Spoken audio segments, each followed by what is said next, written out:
Go get one? Go, man. Thoughts or questions or objections? Oh. Sorry. Thoughts? Would you ask me? Any thoughts on the message?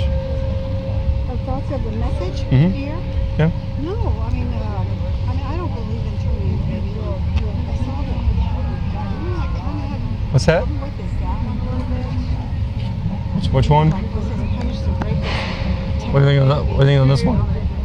Yeah, I just don't know if I can have a baby about. Well, if a baby's been created, you've already got a baby, and you should love your child, no matter the situation.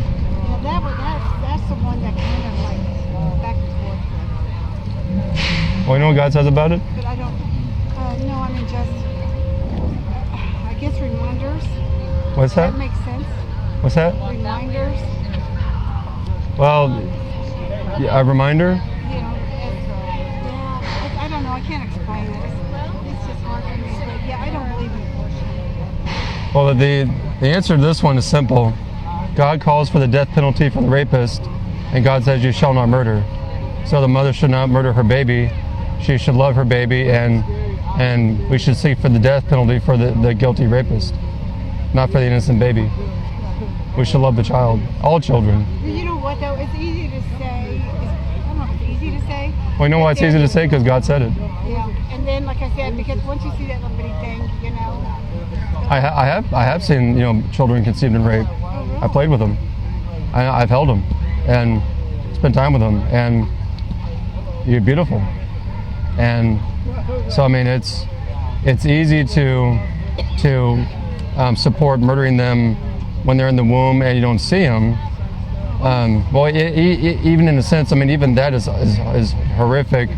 But then when you see the child, like actually hold them, it's like there are people actually that supported murdering you in the womb. And you know what? Now that you say that, you know they're innocent. They're innocent. They don't know what's going on, of course. Right. I mean that I've had mothers who were raped, who love their babies, that have told me that that healed them, loving their baby, not doing to their baby what the rapist did to them, using their body to inflict violence against their child, more vulnerable than they are, that healed them from what was the horrible act of violence that was perpetrated on them. Their child helped them to heal. That makes a lot of sense.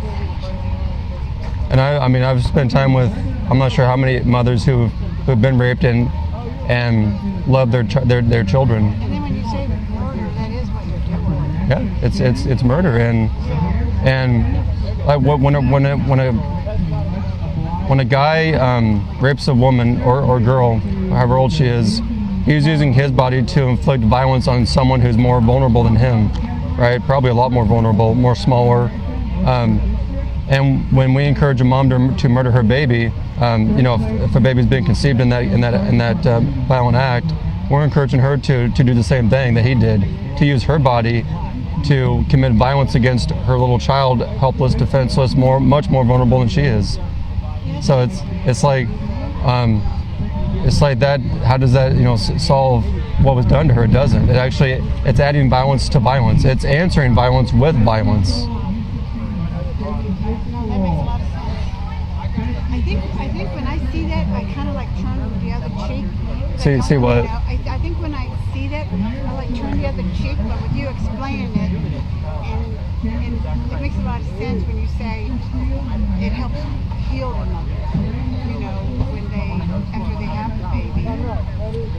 Well, because Jesus said to deny yourself, take up your cross daily and follow me. So I'm not saying it's easy for that's a horrible thing that's been done to her, the rape, but to love her child, basically say, what this guy did to me was horrible. Now I'm not gonna return evil for evil. I'm gonna love my child when what he did to me was hateful, but I'm not gonna hate my baby. I'm not gonna return hate for hate, evil for evil. I'm gonna love my child. And because if she murders her baby, then she has to look in the mirror and look in the face of a murderer the rest of her life, and realize, and she has to think, I chose to murder my baby. I'm no better than that rapist is. Yeah, you explained it perfectly because I never looked at what you were saying. Most people haven't, and that's well. And we live in a culture because it comes up all the time. It's maybe the number one question I hear, and most people aren't as open to it as you are to to hearing a different perspective. But that's the status quo in this country. Is people they think, well, we got to put the innocent baby to death. That will solve the crime of rape. And I ask them, how does that solve it? How does murdering an innocent, helpless little child solve anything? It doesn't. Because if it did, think about it this way. God says you shall not murder, the 6th commandment. Did he say you shall not murder except or but in this case?